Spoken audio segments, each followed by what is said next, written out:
In 43 states, it's completely legal to pay some workers less than the standard minimum wage because your tips are supposed to make up that difference.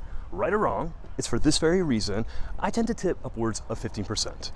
But lately I feel like I'm tipping more for everything, everywhere. And sometimes for things that aren't even a service. A bartender passed me a tablet with suggested tip amounts of 30, 35, and 40%.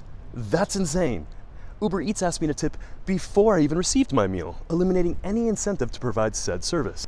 I grabbed a cold cellophane wrap sandwich from a grab-and-go fridge at the airport. When paying, the little tablet bullied me for a suggested tip of $4.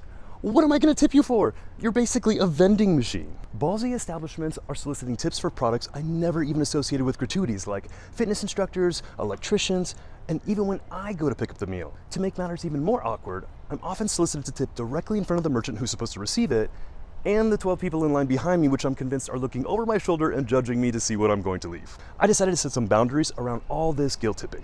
Servers, bartenders, barbers, and a few others make the cut, and I always come prepared to leave 15%.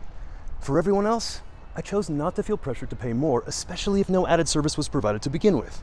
I see leaving gratuity in these situations a lot like I see a tip jar. It's voluntary. There's valor in graciously saying no thank you and not feeling guilty about it, even if that means not tipping at all. Don't go broke trying to look rich. If you're feeling spread thin, set some boundaries around tipping. Doing so doesn't make you cheap, it makes you smart.